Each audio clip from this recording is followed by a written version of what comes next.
ስንሄድ የሶስት ቀን መንገድ ነው ተብሎ ነው አለ። ስንሄድ አንደርስም። ስንሄድ አንዱ መድኃኒዓለም ምስክሬ አንዴ ተሰብሰቡ ኑዛዜ ያለኝ አለ። ሁላችን እግዚአብሔር ምስክሬ ኡጋንዳ የምትባል የለችም አለ። ሲሸውዱን ካርታ ላይ ስለው ነው እንጂ ኡጋንዳ የለችም። እኔም ብቻ ወደ መስማት ካደጋችሁ የስተት ትምህርት ነው። እኔ ብቻ ማን ኦፍ ጋድ፣ እኔ ብቻ እግዚአብሔር ሰው፣ ሌላ ሰው የዚህ ሀገር ሰው አይደለም። አተለካ ከደፈሩት የማይደፈር ነገር የለም። ወጣት ማለት እርጥብ ሲሚንቶ ነው። ሁሉም ሊገነባበት የሚፈልግ እርጥብ ሲሚንቶ የቦካ ነው። እኔ በእርጥብነቴ ማዘር ስትመክረኝ ያልሰማሁት ብዙ ነገር አለ። እናንተ አሁን ያላችሁ ወጣቶች ግን እድለኛ ናችሁ። እኔ አሁን ተማር ልጅ የሚለው በተዘፈነ ቁጥር ና ስማ ትለኝ ነበር እናቴ። አልሰማም ብዬ ፊዚክስ ደብተር ከላይ ያደርግና ህልምዣት ከስራ ነባለሁ። ከዛ በኋላ ምን ሆነ ይውላችሁ፣ ትልቅ ኮንኩ በኋላ ነው ትምህርት የጨረስኩት። እዚህ ኤስዩኤስ ሁሉ ገብቻለሁ ትልቅ አገልጋይ ሆኜ። ከዛ አባባ ከለሉኝ ሲሉኝ ደብሮኝ፣ ለምንድን ነው በነፃ ቀን ተማር ስባል እምቢ ብዬ በዋጋ ማታ ተማርኩኝ። በቀደም ዶክተር አብርሃም እኛ ጋር ሲናገር የሱ ታሪክ ነው። አክቹአሊ እሱ የተናገረውን ተናግሬ ጨረስኩ። this is the last phrase and ሃሌሉያ። ምን አለ ዶክተር አብርሃም እኛ ጋር መጣና ሲናገር ጀግናው የኢህአዴግ ሰራዊት 1983 ግንቦት 20 1983 አገሪቱን ሲቆጣጠር 8 ወጣቶች ሆነን ለመጥፋት ተስማማን አለ። ተመካከር። ሲነጋ 5 ሆኑ እየፈሩ፣ ሲነጋ 2 ሆኑ። በመጨረሻ ራሱ ዶክተር አብርሃም ቀረ። ይሄን ታሪክ ስናገር እሱን አስፈቅጄው ነው ቅድም። እና ከዛ በኋላ ብቻውን ወደ ኬንያ ጠፋ። ኬንያ ስደርስ የጠበቅኩት አለ 3ኛ ፎቅ ላይ እዛ ጥግ ላይ ተኛ የሚለኝ ሰው ነው አለ። ግን እንደደረስኩ የዩኤን ምናምን አር ላስቲክ ሰጡኝ አለ። ገብቷቸዋል? ይሄ ቸርች የሚሰራበት ላስቲክ ከው አልኩ አለ። ጠላት ክው ይበል። ከዛ እዛ ስኖር ኡጋሊ የሚባል ገንፎ አለ። እሱን ያገነፋን ስንኖር አንድ ቀን ደግሞ ወሬ መጣ አለ። ምን ኡጋንዳ የምትባል ሀገር አለች፣ የተሻለ ነው፣ ለምን ወደዛ አንጠፋም ተባባልን አለ። ከዛ እንደገና ተነሳሳንና ቤት እንጥፋ፣ በአስፋልት ከሄድን ፖሊስ ይዙናል፣ ፒስታውን እንሂድ ተባለ። ስንሄድ የሶስት ቀን መንገድ ነው ተብሎ ነው አለ። ስንሄድ አንደርስም። ስንሄድ አንዱ መድኃኒዓለም ምስክሬ አንዴ ተሰብሰቡ ኑዛዜ ያለኝ አለ። ሁላችን እግዚአብሔር ምስክሬ ኡጋንዳ የምትባል የለችም አለ። ሲሸውዱን ካርታ ላይ ስለው ነው እንጂ ኡጋንዳ የለችም። ከዛ ፖሊስ ያዘን። ከዛ ተመልሰው እነዛ ኡጋንዳ ገብተዋል ተብሎ ሲጠበቅ ተመልሶ ተገኙ ማለት ነው። እዛ ፉፉ ተባሉ። እዛ ቁጫል እና ምን አለ እሱ ሲናገር የገባኝ ነው። ኡጋንዳ ስለሌለች አይደለም፣ መንገድ ስለጠፋ ነው። ዮኒ በዚህ ዘመን ወጣቱ የት መድረስ እንዳለበት በአገልግሎቱ መንገድ የምታሳይ የጠፋችውን ኡጋንዳ፣ ቡርኪና ፋሶ የምታሳይ ስለሆንክ አይ ላቭ ዩ ግሬ ቴንክ ዩ እግዚአብሔር ይባርክ። ሃሌሉያ። ኢየሱስ ካለ ኢየሱስ አሁን እዚህ ውስጥ ሌላ ይሾ አለ። ማን ነው እሱ? አሁን ኢየሱስ ስንል ራሱ አየሩ ላይ የሚዘጋጁ አሉ። ጠርምሰን ነው የምንሄደው።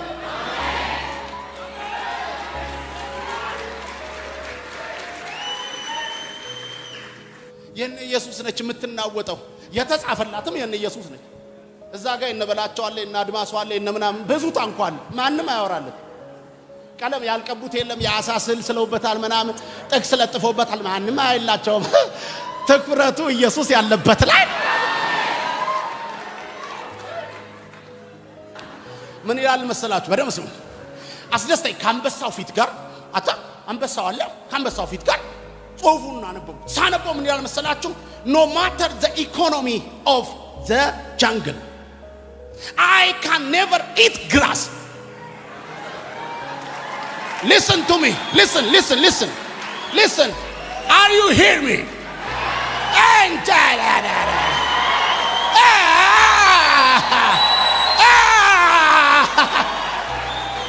አተመጣ ቢዋክ እንግሊዘኛ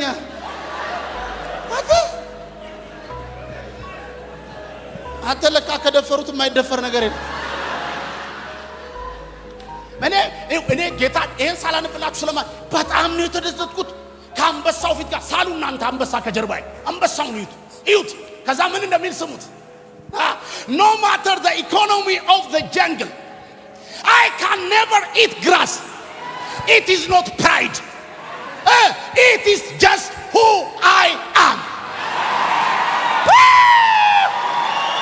አንድ ሰው ጮኸ አሜን ይበለኝ። አየህ አንበሳው ኮርቱ አይደለም ሳር አልበላም እኔ ከበሬ ጋር ላለመዋል ነው ምናምን አይደለም። ሰው ግን ምን እሱ ሳር ንቆ ነው ምናምን ሌሎች አይደለም። አንበሳው አይደለም ኩራት አይደለም። እኔ ስወለድ ራሱ ሳር ለመብላት አልተወለድኩም። I can never eat grass. ስንዴ ዘርታችሁ ጸልያችሁ ጤፍ አታጭዱ። በቆሎ ዘርታችሁ ጾም ጸሎት ይዛችሁ in Jesus name, in Jesus mighty name, I break in Jesus name, I change in Jesus name ምናምን ብላችሁ ምናምን ብላችሁ ብሎ ያስቀምጣል እንጂ እግዚአብሔር ምንም ነገር አያደርግልህ። እውነተኛ ወዳጅ በአዘነ ጊዜ የሚያለቅስ ሳይሆን ደስታህን የሱ ደስታ የሚያደርግ ሰው። ኢኮኖሚ የመታ ቢዝነስን የመታ መጋኛ ቢመታ ይሻላል አንዳንድ ሰው ከሚመታ። የማንም ፍቅር ደሞዝ እንጂ ስጦታ አይደለም። ማንም የሚስት ፍቅር እንኳን ከሚስት በላይ አፍቃሪ የለም። ከባል በላይ ደሞዝ ነው። እኔ አሁን እስቲ ያመሸው ልግባ ትወደኛለች፣ ሽማግሌ ሰብስባ ትጠብቀኛለች። አለበዛው እንደ ፓስተርነት ማለት ዝርዝር ይባላል ማለት ነው ጋጁ። ስለዚህ ሚስቴ እንድትወደኝ ምን ማድረግ አለብኝ? ስጦታ እሰጣለሁ፣ አበባ ይዤ ጋር ሰርፕራይዝ።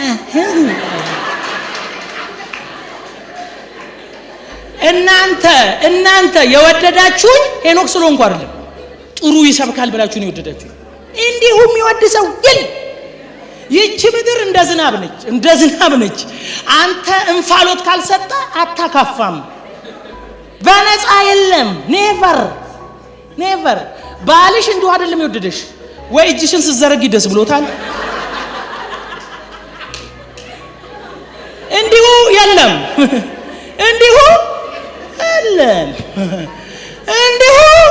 የለም። ዮሐንስ 3:15 እንዲህ አለ፣ ዓለሙን እንዲሁ ወዷል፣ ጥሩ ሳይሆን ወዷል። ኃጢአተኞች ሳላችሁ ወዷችኋል። ገና ደካሞች ሳለን ብርታት ሳይኖረን ድክ ሳንል ሃሌሉያ ሐሳብ አላቸው። የሆነ ነገር ያመጡና ሳይሆን ሲቀር ለምን ነበር ያ ነገር ያልሆነው ምናምን ብዬ ስጠይቃቸው አንተም አላበረታታኝም፣ ኢንከሬጅ አላደረከኝም፣ አልደገፍከኝም እና ምን አይሉኛል።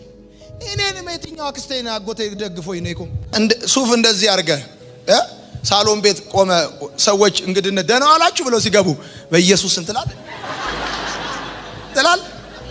እንደውም እኮ ሰዎች ሲለብሱ የለበሱት እንዲታይ እኮ ነው መከራ የሚያሳዩን። ሲለብሱ ቀና ነው የሚሉት እንዲታይ። አሮግ አንተ ቅባት መጣ ብትል እሳት መጣ ብለህ ብትል ምን ብለህ ብትል ይዘዋል አይደለም።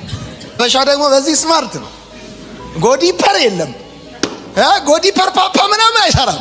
ምን እንደሚያደርግ ቀስ ብሎ ነው የሚያስበው። እኔም ብቻ ወደ መስማት ካደጋችሁ የስተት ትምህርት ነው። እኔ ብቻ ማን ኦፍ ጋድ፣ እኔ ብቻ የእግዚአብሔር ሰው፣ ሌላ ሰው የዚህ ሀገር ሰው አይደለም። ሄሎ አረግደላችሁ እስቲ አንዴ 80 ምሳር ባብሉ። አሁን እኮ የብዙዎቻችን ችግር ይሄ እኮ ነው።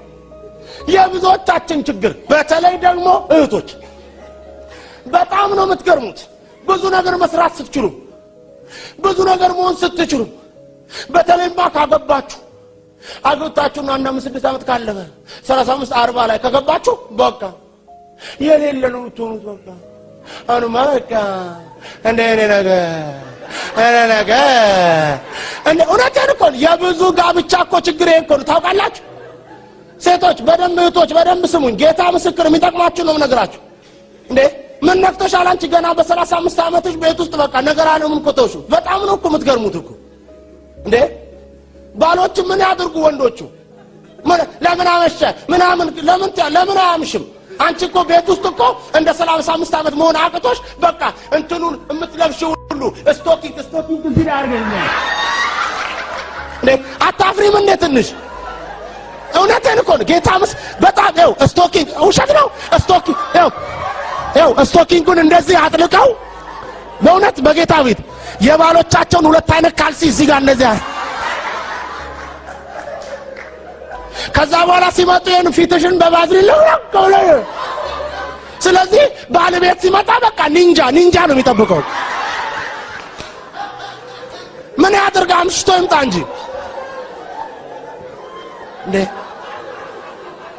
እውነት ነውር እኮ ነው በጣም ነው መታዝ ለምን ነው እንዴ አሪፉ ነው እንጂ ጌታ ምስክር ነው እኔ እንደው በጣም እንደ ውጭ ሀገር አሜሪካን ሀገር መታችሁ በአንዳንዶቻችሁ በጣም የሚገርመው እኮ የድሬዳዋ ድሪያ እዚህ ድረስ ትለብሳላችሁ እንዴት ሰው አሜሪካን መጥቶ የድሬዳዋ ድሪያ ይለብሳል ነውር አይደለም እንዴ እውነቴ ነው ጌታ ምስክር ስነ ስርዓት ይኖርሽ እድሜ ተሰቃለች እንዴት ያው በሰን እውነቴ ጌታ እድሜ እንደዚህ ስነ ስርዓት እኔ 40 ምናምን አይባል በቃ አንቺ ብቻ እድሜ ሲሉ 85 40 እውነቴ እንደውም ጌታ ምስክር እንደዚህ እንትን ይያላችሁ ሽበት ምናምን ሁሉ ካወጣባችሁ ጌታ ምስክርን እንትን ተክ አርጉና ጌታ ስም ነው እውነቴ ጌታ ምስክርን እንትን በቃ ዝም ብላችሁ ሙትት አትበሉ እውነቴ ነው ቆፍተን ነው በቃ ራሳችሁ ጠብቁት ፍራችሁን ተቀቡቀነ ጫጉራችሁን በስነ ስርዓት አበጥሩ ጌታ ምስክሬ ነው በስነ ስርዓት በቃ በመጠኑ ሁሉ ነገር በመጠኑ በልኩ አድርጋችሁ አምራችሁ በቃ ቸርች ራሱ ሲመጣ አምራችሁ ጌታ ይባረክ እውነቴ ነው ይሄ ዝም ብለሽ እንትን ጉትት እንዳይ ነውር ነው ጌታ ምስክር የብዙ ሰው ችግር እኔ ብዙ ሰው ካውንስል አድርጋለሁ ኢትዮጵያ የብዙ ሰው ችግር ነው እህቶች ቤት ውስጥ በቃ ራሳቸውን ይጥላሉ የሚያደርጉት ነገር ሁለት አይነት ካል ጉትት እንዳልኳችሁ ጌታ ምስክር እንዳልኳችሁ በቃ ተሸፍነው ብርድ እጃቸው ላይ እንደገና እግራቸውን በሱሳ ፌስታል በመናምን አስረው በቃ ባልየው ገራይ ሰርቶ ሲመጣ እቤት የሚጠብቀው ያው ቱታ ያለበሰ እዛም ገራሽ እዚህም ገራሽ እዛም ገራሽ እዚህም ገራሽ እንዴት ይሆናል ስለዚህ ሰውየው ከገራሽ ወደ ገራሽ ዛሬ በኢየሱስ ስም 85 40 የተስማማው አሜን ከቤተሰቦች ከአባት ቤት አላ ከዘመዶች ከሀገር ከሰፈር እኮ ተለይታ እኔ ወደማሳይ ምን በል በጣም እስቲ ራሳችሁን እዛው ታስገቡ ለዚህ ቃል የታዘዘ ሰው ከዛ ወጣ ተመለከቱ ወጥቶ ነው እንግዲህ ወጥቶ ረሃብ የሚባል ነገር አላገኘም አግኝቶታል እጅግ ስለተራበ ወደ ግብጽ ወረዱ ይላል ከማን ጋር ከሚስቱ ጋር ከነሚስቱ አይደለም ባለ ትዳር ነው ትዳር ኖሮት ቤተሰብ ኖሮት ተራበ አያችሁ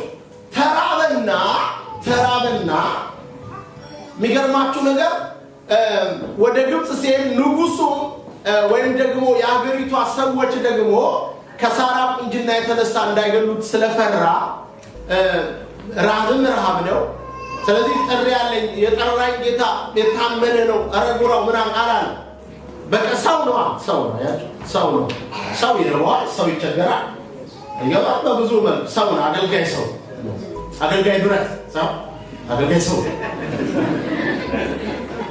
ኢየሱስ ጌታ እና ይሄ ሰው ምን አደረገ ምን ነች ሲባል እህቴ ነች አለ ምንም ሲስተርሊ ብራዘርሊ ነው ሌላ ምንም ግንኙነት የለንም በቀጥታ ይሄንን ያደረገው እኔ በጣም ይገርመኛል እኔ እንኳን አብርሃም በዚህ ዘመን አሉናል በዚህ ዘመን ቢሆን ኖሮ ሚስቱን እህቴ ነች አለው አገልጋይ ተብሎ እንደዚህ ብሎ መጽሔት ላይ ነው አብርሃም እንኳን አልኖር እንኳን በዚህ ዘመን አልኖር ወለቴ ኮሎጋ የሚረዳ የለም የሚረዳ እኔ አንዳንድ ነገሮችን ሳስብ እንኳን በዚህ ዘመን አልኖር ከምላቸው ሰዎች አንዱ አብርሃም ሁለተኛዋ ደግሞ ሐና ነች ሐና በጣም ነው የምትገርም ሐና ቀንዴ ከፍ አለች ስትል መዝሙር እኮ በሲዲ የታተመ መዝሙር አለ ሶስተኛው ቁጥር ላይ እንደማለት ነው በዚህ ዘመን ብትሆን ኖሮ እንዴት ሰው ቀንድ ሊያወጣ ይችላል ብለው ያወጣት ነው ሌላው ደግሞ ኢየሱስ ነው ኢየሱስም እውሩ ላይ ምራቅ እንትፍ ብሎ በእጁም ጭቃ ቦካና አይኖቹ ላይ አስቀመጠ በዚህ ዘመን ምራቅ በሰዎች ፊት እንትፍ የሚል አገልጋይ ተነሳ ብለው ደግሞ ያወጡት ነበር ማለት ነው ይገባችኋል ወገኖቼ እኔ ይሄን ሳስብ ምን አይነት ዘመን ውስጥ እንዳለ የራሳችን ችግር የማይታየው የሰው ብቻ ምናይ እርቦን እንደማያክ እርቦት በተበደረ ሰው ላይ እጃችንን ምናወጣ ሳራ ባለ አብርሃም ፈጽሞ አርጅቷል። ከኔ በሴቶች ያለው ልማድ ነው ብለው ተቆጥጣት ሚንስ በየወሩ ያለው ነገር ከሌላ የለም። እሱ ከሌለ ደግሞ መውለድ አይቻልም። እሱ ደግሞ ቆይቷል።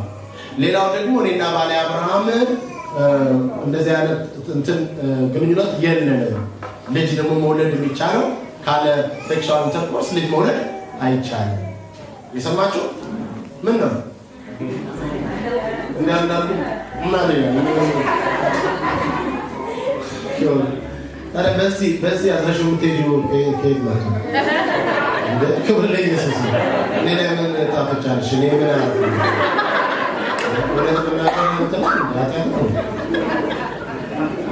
ምን አይነት ክብር ለኢየሱስ ነው። ማቅ ሰው ነኝ የሚናገር ሞኝ ነው። ሞቷል ይሉኛል አለው ነገር ለነጤና ምክንያቱም ገና አገለግላለሁ እስከ 106 ዓመቴ ምን ይላሉ እነዚህ? አገለግላለሁ ገና ነው። ምን ይላሉ እነዚህ? ቅርብ ቀን ቆይ እንደው በመድኃኒዓለም በጌታ ቆይ ስለ ሮኒ የሚባል የማንቸስተር ዩናይትድ ተጫዋች አለ። ስሙኝ ጸጥ በሉና ይኸው ነግሬያቸዋል። ሮኒ የሚባል የማንቸስተር ዩናይትድ ተጫዋች አለ። እኔ ኳስ አያለሁ ጋሼ እና የቼልሲ ደጋፊ ነኝ። ጌታ የተባረከ አያለሁ። እናንተ አታዩም፣ በጸሎት ብቻ ነው እናንተ። እኔ አያለሁ፣ ኳስ አያለሁ። እና የማንቸስተር ዩናይትድ ተጫዋች ነው ሮኒ። አሁን ቅርብ ጊዜ የ5 ዓመት አስፈረሙት። የ5 ዓመት ሲያስፈርሙት በሳምንት 300,000 ፓውንድ ነው ደሞዙ። በሳምንት 300,000 ፓውንድ ማለት በወር 12,000 ፓውንድ ነው። 120,000 1,200,000 ፓውንድ ሲባዛ በ34 እንኳን ፓውንድ 34 ከሆነ ምናልባት ሲባዛ እንኳን ወደ 40,800,000 ብር አካባቢ ይመጣል። ካኒ ማጅን የወር ደሞዙ 40 ሚሊዮን። ወይኔ አንተ ይሁን ከተሰበረ ከተጎዳ እኮ ኳስ አይጫወትም። ለወር ሳይጫወት 40 ሚሊዮን ምናምን። አንተ እሱ እኮ ኳስ እየገፋ ነው፣ ኳስ እያባረረ ነው። እኔ አጋንንትን እያባረርኩልህ ስማ